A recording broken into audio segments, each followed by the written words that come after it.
Prabu Singobarong pambukaning pagelaran ing dalu menika. Pagelaran saklajengipun utawi pagelaran ingkang angka kalih niki wonten kreasi terbaru nggih kalian keluarga besar Yok Setia Kawan anglajengaken tari Topeng Ireng Boyolali. Sugeng dalu para rawuh, sugeng amirsani. Yo!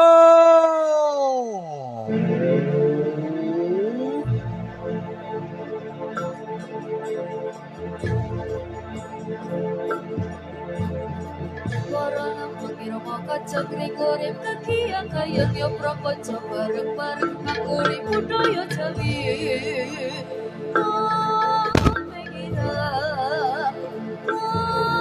Nyolali duka senilan budaya nyontung kolan pamuji nyontung kolan pamuji nyontung kolan pamuji.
Goyang alon-alon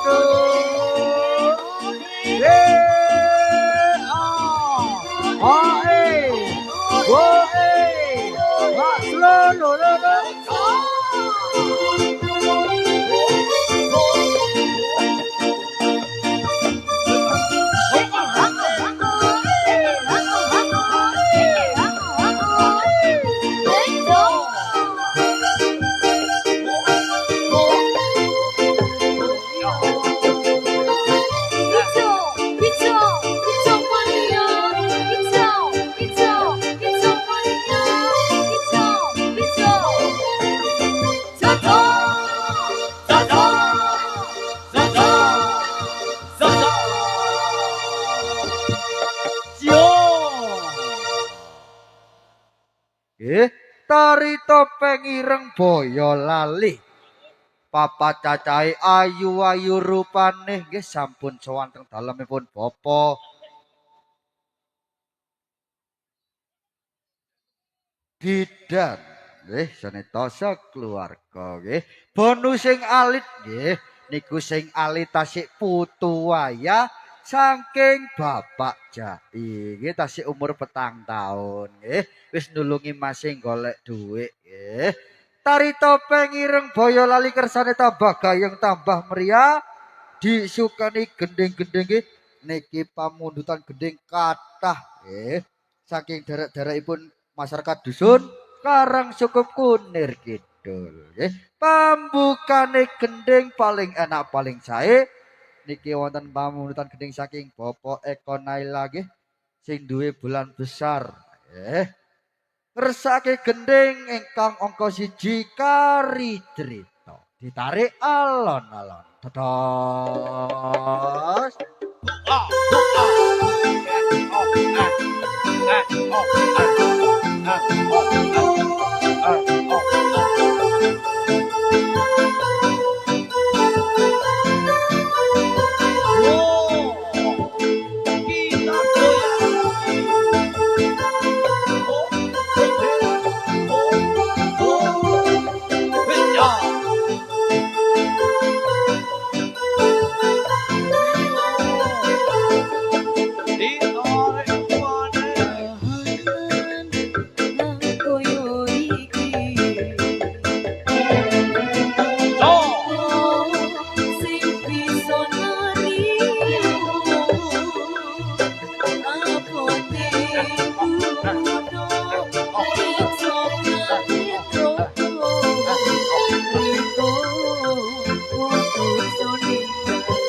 nggih, kari crita pambukane gending teng wontene tari Topeng Ireng Boyolali.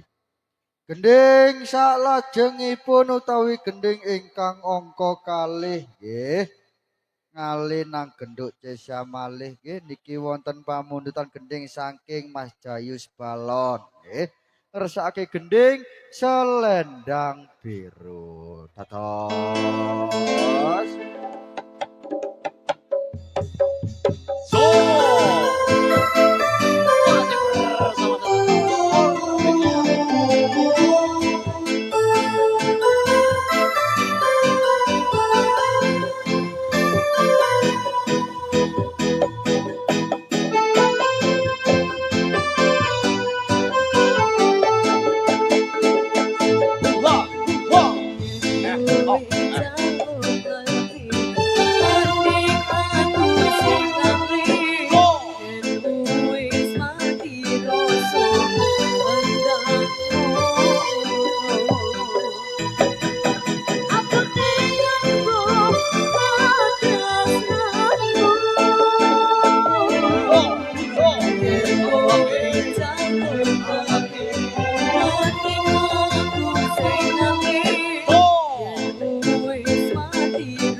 Nggih, selendang biru.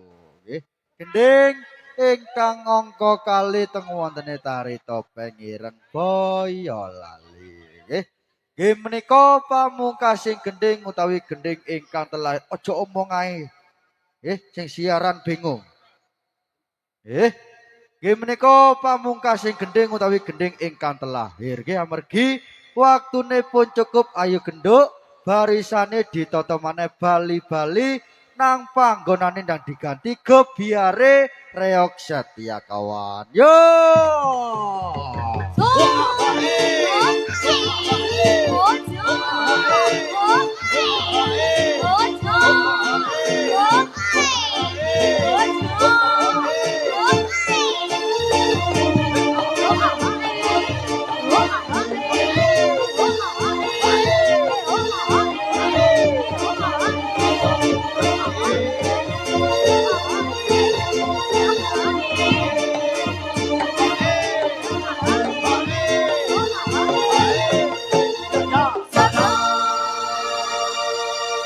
Eh,